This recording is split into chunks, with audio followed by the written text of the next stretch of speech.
Bonjour à tous, alors aujourd'hui vous voyez que j'ai quitté mes tablettes, on va travailler un peu en extérieur. Ce qu'on va faire aujourd'hui c'est plus de la pratique photo, c'est-à-dire qu'on va travailler sur ce qu'on appelle former l'œil.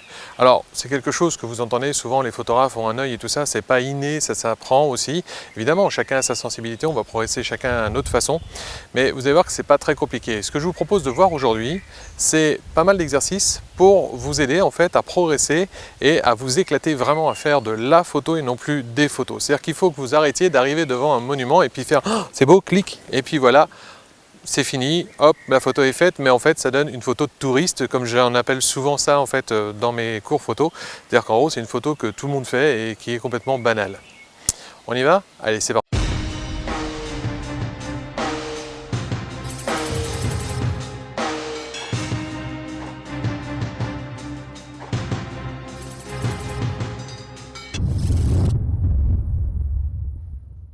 Donc comme je vous le disais en intro, aujourd'hui on va essayer de travailler sur la photo.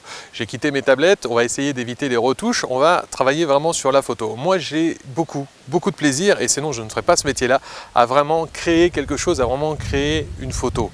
Il faut voir la photo autrement que de la photojournalisme si ce n'est pas ce qui vous intéresse.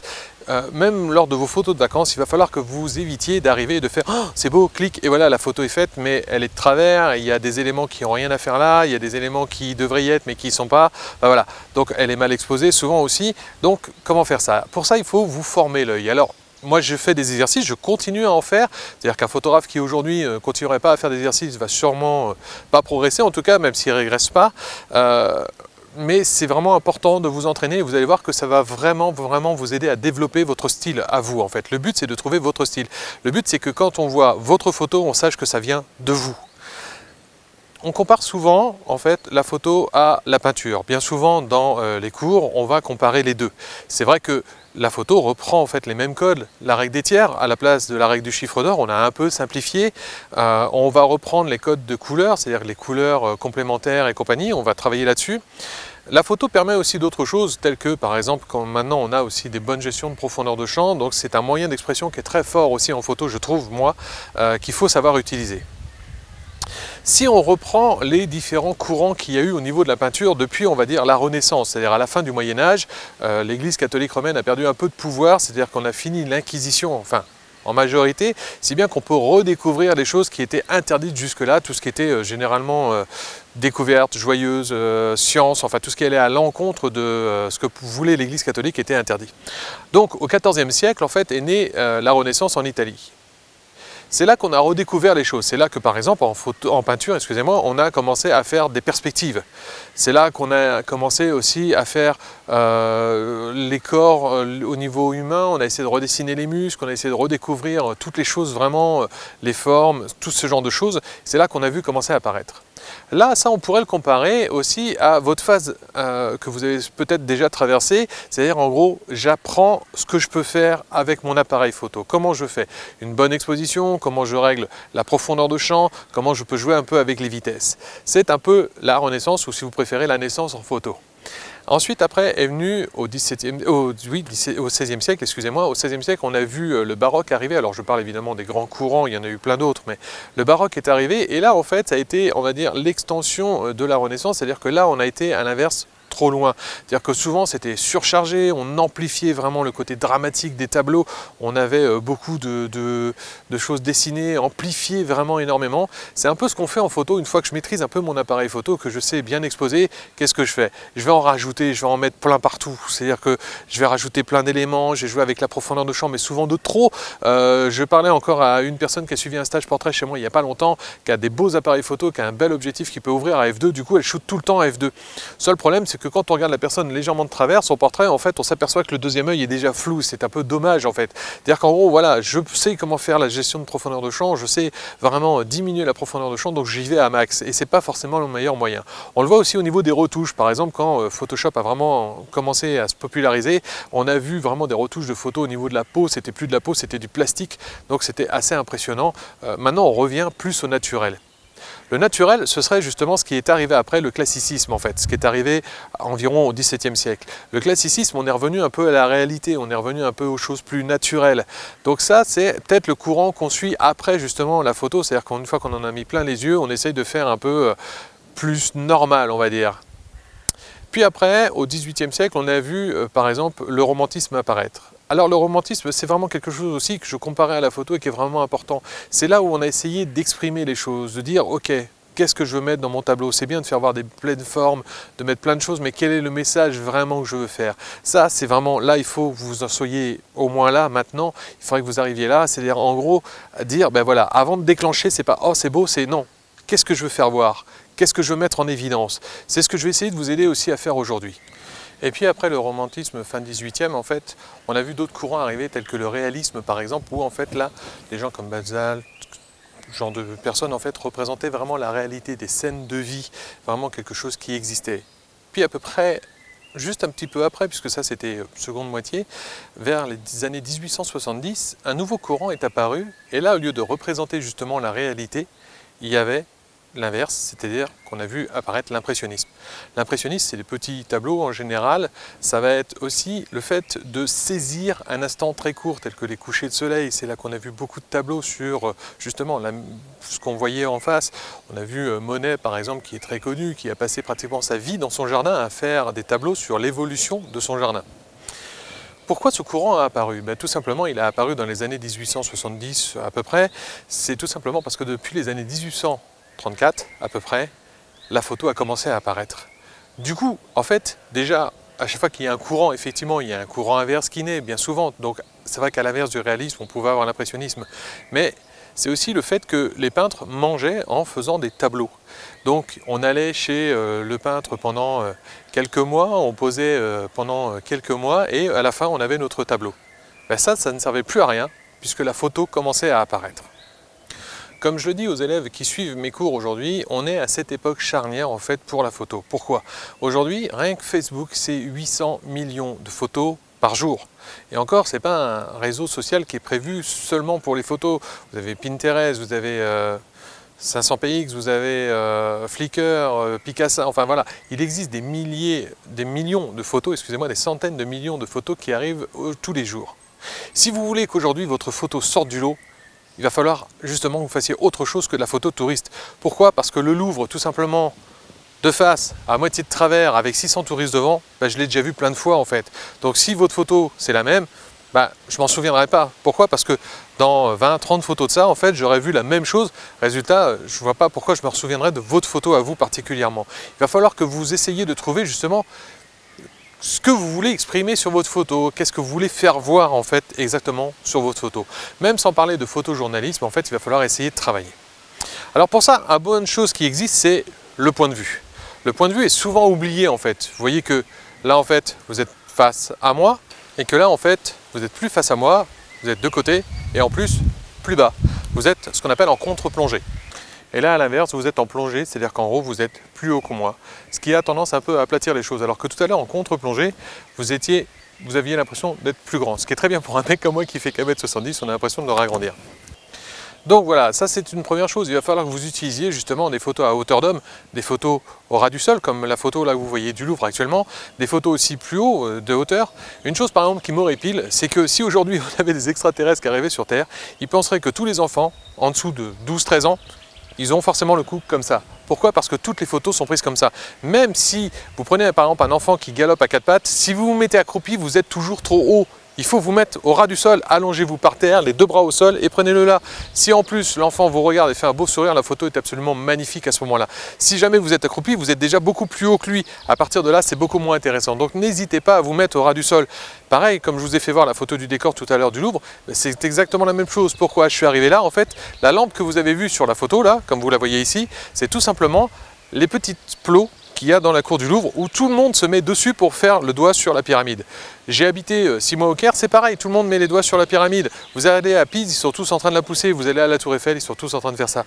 Donc évitez de faire des photos communes. Pour ça, le point de vue peut être vraiment intéressant. Et si vous avez besoin, n'hésitez pas à rajouter une diagonale, comme vous le voyez ici. Seulement, ma diagonale est franche, c'est-à-dire qu'en gros, ça c'est bon, ça c'est bon, ça c'est loupé. C'est-à-dire qu'en gros, votre appareil peut se tenir comme ça, évidemment, vous pouvez le tenir comme ça, évidemment. Comme ça, c'est bon aussi, mais entre les deux, c'est-à-dire ici, là, c'est ni penché, ni droit. là c'est pareil, c'est ni penché ni droit. Donc si vous voulez faire quelque chose, allez-y franchement. Ça c'est une autre règle d'or en photo.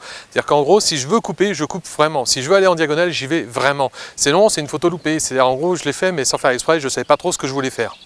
Vous voyez qu'ici, en fait, je suis ni droit, ni de travers, et du coup, ben, c'est loupé. C'est-à-dire qu'en gros, là, c'est comme si j'avais pas fait attention et que mon appareil photo est de travers pour filmer. Pour la photo, c'est pareil. C'est-à-dire que là, c'est pas diagonale, c'est pas droit, on ne sait pas ce que vous avez voulu faire. En haut, c'est loupé. Alors, je vous ai dit en début de cours que j'allais vous donner des exercices, que vous allez vous faire voir ce que moi je fais. En fait, il y a une chose qu'on faisait souvent quand on débutait la photo avant, en argentique, c'est qu'on vous donnait un 50 mm, et c'est tout ce que vous aviez pendant un an. Pourquoi? Ça, c'est pas bête du tout. Le 50 mm est ce qui se rapproche, on va dire, le plus au niveau des perspectives par rapport à la vision humaine. Donc ça correspond à ce qu'on voyait à la vision humaine. Là, vous étiez obligé de faire ni plus ni moins du réalisme, en gros, c'est-à-dire représenter la réalité. Les photos prises au 50 mm avec, je parle un full frame, 35 mm si vous voulez, là c'est vraiment plus, on va dire, au niveau du cadrage, sont vraiment impressionnantes, c'est-à-dire qu'elles ont un cachet, on arrive à les reconnaître en fait. Mais surtout, c'est pas que ça en fait.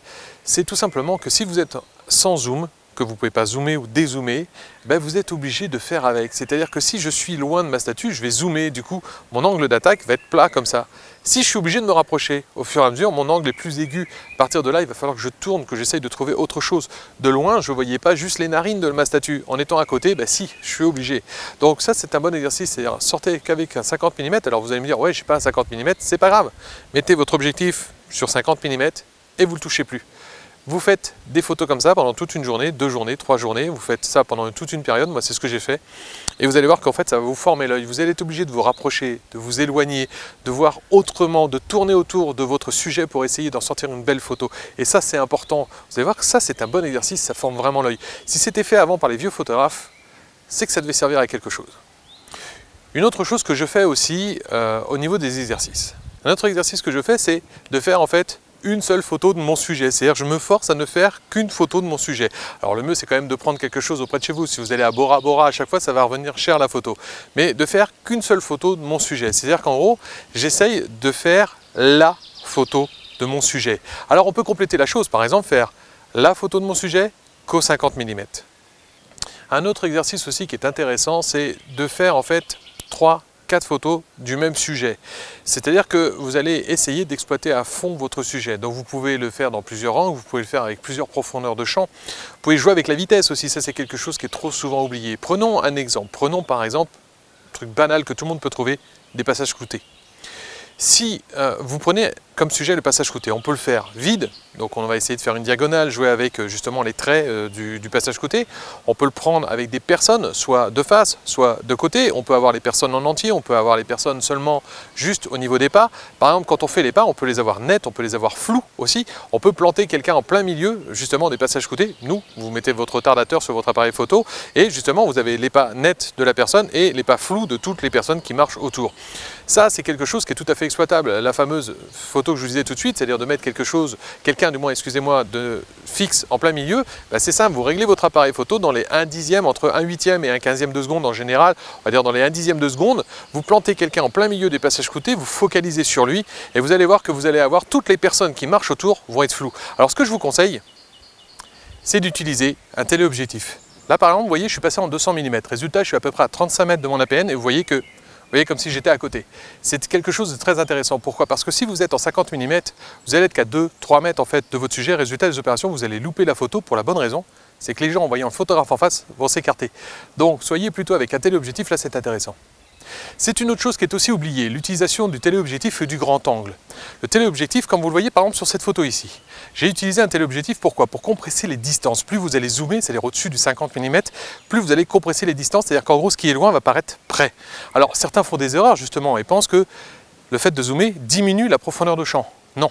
Si je suis avec la même ouverture, que j'ai le même cadrage sur mon sujet au départ, sur mon premier plan par exemple, j'aurai la même profondeur de champ. Pourquoi? Parce que si je suis en 50 mm, pour faire un plan par exemple américain, c'est-à-dire de la tête jusqu'à mi-cuisse on va dire, je vais être à peu près à 2,5 m, on va dire 2 mètres de la personne, ça va être plus simple pour calculer. Si je suis en 200 mm, évidemment, quand on zoome, on diminue la profondeur de champ. Mais pour être en 200 mm, pour avoir le même cadrage, qu'est-ce qu'il faut que je fasse? Il faut que je sois plus à 2 mètres, mais 4 fois plus loin, puisque je zoome 4 fois plus. Comme dans l'équation du calcul de profondeur de champ, c'est 2 éléments ont le même coefficient. D'un côté, je zoome, donc je diminue ma profondeur de champ, mais comme je m'éloigne proportionnellement, je réagrandis ma profondeur de champ de façon identique. Une application qui est très bien, prenez par exemple un truc qui s'appelle DOF-Calc, DOF, plus loin Calc, CALC, ça vous permet de calculer les profondeurs de champ. Faites un test, vous prenez 50 mm, 2 mètres en 5-6, et après vous faites la même chose, 200 mm, du coup plus à 2 mètres mais à 8 mètres, puisque vous zoomez plus, 4 fois plus, et vous allez voir que vous allez obtenir la même profondeur de champ. Donc la profondeur de champ ne varie pas selon le zoom, va varier selon en fait la distance, selon le zoom. Si j'ai le même cadrage, par contre si je recule proportionnellement, évidemment ça ne change pas la profondeur de champ. Si évidemment je reste à la même place, oui je vais avoir la même profondeur de champ. Ça c'est quelque chose qu'il faut savoir utiliser, mais on s'en sert aussi pour autre chose. Regardez cette photo. Vous voyez les diagonales, comment elles sont bien faites en fait. On voit, enfin la diagonale bien faite, c'est surtout les lignes directrices que je voudrais que vous regardiez, c'est-à-dire au plafond et au sol. Vous voyez, les lignes directrices sont bien prononcées. Résultat, ça donne cette espèce de fuite que j'ai derrière mon modèle qui est vraiment intéressant. Si j'avais été en 50 mm, ben, je n'aurais pas eu du tout la même chose. En fait, résultat des opérations, les piliers auraient été plus écartés les uns des autres, la colonne aurait été plus longue, excusez-moi, la galerie aurait été plus longue. Résultat des opérations, je n'aurais pas eu du tout le même effet. Donc, utilisez en fait à bon escient les téléobjectifs. Le fait de dire qu'il n'y a que le 50 mm qui compte, je ne suis pas d'accord. C'est vraiment quelque chose qu'il faut pratiquer. Le 50 mm, c'est vraiment un objectif que j'adore, le 50 mm. Quand je fais par exemple du téléreportage ou ce genre de choses, c'est vraiment quelque chose d'intéressant puisque ça représente la réalité. Mais le téléobjectif peut aussi servir. Ou alors, à l'inverse, utiliser les grands angles. Les grands angles, c'est quand on est en dessous de 50 mm. Là, par exemple, je suis en 17 mm. Je suis très près de mon appareil photo. Je suis à moins d'1 mètre de mon appareil photo. Pourtant, vous avez l'impression que je suis plus loin. Alors, beaucoup vont vous dire, oui, mais les grands angles, ça déforme. C'est pas tout à fait la réalité. Le fait est, c'est que pour être près de quelque chose, je suis obligé d'utiliser un grand angle. C'est ça qui déforme, c'est le fait d'être près, c'est pas le fait de dézoomer. Effectivement, pour être près, je suis obligé de dézoomer. Donc ça, dézoomer, c'est juste la conséquence. Mais si par exemple, je m'éloigne ici, vous voyez qu'en fait, mes jambes qui paraissaient longues au départ deviennent de plus en plus normales. C'est tout simplement parce que je me suis éloigné. Donc on voit ici que ça n'a rien à voir avec le fait de dézoomer ou de zoomer. C'est le fait d'être proche ou pas proche. Mais je vais vous montrer un exemple beaucoup plus parlant. On l'a vu tout de suite, le fait de dézoomer ou zoomer en fait va modifier les choses, mais c'est simplement parce que je me rapproche. Je dézoome parce que je me rapproche, pas l'inverse. Regardez quelque chose de précis. Si je m'éloigne, là je parais moins grand évidemment, mais regardez. Là mon doigt paraît à peu près normal par rapport à ma tête. On va faire le même geste. Bon, d'habitude je peux aussi utiliser un autre doigt, mais on va voir ça. Si jamais je me rapproche, que je mets mon doigt très près, vous voyez la disproportion ? Et pourtant, je n'ai pas changé d'objectif, je suis toujours en 17 mm. Donc c'est le fait d'être près, le fait de s'éloigner, comme ça, va rééquilibrer les choses. Là, mon doigt est toujours à peu près à 1 mètre de ma tête et vous voyez que c'est beaucoup moins disproportionné par rapport à tout de suite. Donc, utiliser les grands angles peut être aussi amusant. Par exemple, cette photo ici, vous voyez un réfectoire en fait moine qui est prévu pour accueillir, on va dire 50 moines. Là, vous avez l'impression que c'est une salle des fêtes pour accueillir 600, 700 personnes. Tout simplement parce que j'étais en grand angle. Du coup, en fait, les lignes directrices donnent cet aspect-là. Pourquoi on a l'impression que quelqu'un est loin ou est près? Parce qu'on le voit tout petit s'il est loin et très grand s'il est près. Et bien, c'est exactement la même chose en photo. Que peut-on retenir de ce qu'on a vu ensemble? Il ne faut pas hésiter à vous servir de vos genoux. Ça, c'est une première chose. N'hésitez pas à vraiment mettre au ras du sol ou ce genre de choses. En gros, essayez de vous dire comment je peux faire une photo unique, ma photo. Ensuite, demandez-vous que voulez-vous mettre sur cette photo? Quel est votre sujet? Comment le mettre en valeur? On verra plus tard la règle des tiers, mais en gros, il faut le placer sur une ligne de force ou sur un point fort de votre règle des tiers. Alors la ligne des tiers, en fait, c'est ça. Vous voyez, cette photo est composée de 3 parties horizontales, 3 parties verticales. Ce sont les lignes de force que vous voyez ici dessinées. Et les croisements de ces lignes de force sont les points forts. C'est là qu'il faut mettre vraiment votre sujet. Il faut mettre en fait votre sujet sur un des points forts si vous le pouvez. Par exemple, si vous faites un portrait à l'œil le plus proche, comme ici, si jamais vous faites un paysage, ben en fait ça ne sert à rien par exemple d'avoir moitié ciel bleu, moitié paysage, comme vous voyez ici. Il n'y a qu'un tiers, un tiers seulement du paysage qui est pris avec le ciel bleu, ça suffit amplement. Ensuite, n'hésitez pas à utiliser différents objectifs. On l'a vu tout à l'heure, les téléobjectifs vont permettre de faire vraiment dessiner les lignes directrices quand vous êtes dans une longue allée par exemple. Si vous faites une symétrie, pareil, il faut qu'elle soit parfaite. Si vous faites une symétrie, qu'elle est juste un tout petit peu décalée, c'est mort. Donc vérifiez bien que vous êtes au centre et que vous visez bien au centre aussi en face. Pour ça, il y a des choses très simples. Si vous avez 2 colonnes, je vous disais, en fait, elles doivent apparaître au même endroit sur votre appareil photo, sur votre photo, sinon c'est que vous n'étiez pas au centre ou vous ne visiez pas au centre. Vous pouvez vous servir des éléments aussi du décor pour avoir une bonne symétrie. N'utilisez aussi, n'hésitez pas du moins à utiliser des diagonales, mais des diagonales franches, c'est-à-dire en gros, ça c'est bon, ça c'est bon, ça c'est loupé. D'accord? Utilisez des diagonales franches. Utilisez les différents objectifs. Enfin, pour vous former l'œil, les exercices que je vous disais tout à l'heure. Utilisez qu'à 50 mm. Utilisez aussi le fait d'avoir la photo de votre sujet, c'est-à-dire une seule et unique photo. Essayez, vous allez voir, c'est assez drôle, vous allez voir que vous allez commencer à chercher, vous allez commencer à essayer de trouver quelque chose. Essayez de le faire par exemple juste avec un 50 mm, la photo au 50 mm seulement. Ensuite, vous pouvez faire l'inverse, c'est-à-dire prendre un sujet et l'exploiter à fond, essayer de faire vraiment toute une série sur ce sujet-là avec des photos vraiment différentes. Vous allez voir que si par exemple vous prenez un bâtiment, vous allez commencer à faire du détail. Même si vous prenez une statue, vous allez commencer à faire du détail. Vous allez voir que c'est assez intéressant à ce moment-là. Parce que le plan général, c'est bien, c'est une photo. Mais vous pouvez faire du détail aussi. Jouer avec la vitesse, ça c'est quelque chose qui est trop souvent oublié. Même dans les décors, ça peut être sympa. Je vous disais tout à l'heure, la statue qui est millénaire et qui voit les gens passer. Ça, c'est quelque chose d'assez sympa. Les gens sont flous parce que je suis à peu près au 8e de seconde, entre 8 et 10, entre un 8e et un 15e de seconde. Et du coup, c'est assez sympa, ce côté immobile de la statue par rapport au reste. Je l'ai fait sur cette photo ici, vous voyez, d'un SDF. Le truc, c'était de dire qu'en fait, les gens sont exclus parce qu'on les oublie et le monde continue à tourner autour. On voit bien l'immobile, le côté immobile, du moins, excusez-moi, de la personne. Et par contre, le monde continue à tourner autour. Donc, vous voyez que la vitesse peut servir à pas mal de choses. Vous pouvez vous en servir aussi pour faire des photos assez drôles, par exemple, de figer les gens en l'air. Ça, c'est assez drôle. Je vous renvoie vers vos cours, on va dire, pour essayer de voir comment, mais en gros, il faut être minimum à 350, voire 450 pour avoir en fait les gens figés correctement, surtout s'ils sautent. Voilà ce qu'on peut retenir. N'hésitez pas à fouiller, à faire pas mal d'exercices, essayez de compléter les choses, vous allez voir que c'est assez sympa.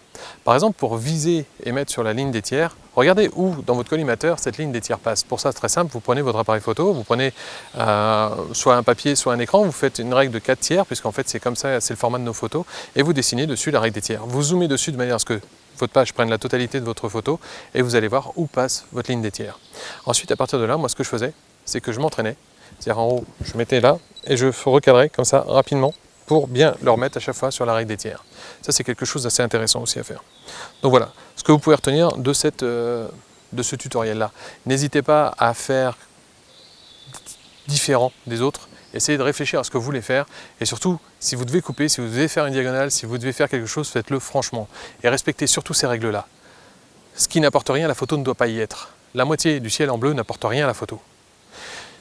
Ce que, du moins, excusez-moi, votre sujet doit remplir la totalité de votre photo. Vous allez me dire, mais sur une photo comme celle-ci, mon sujet ne prend pas la totalité. Là, le cheval, en fait, il ne prend pas la totalité de la photo.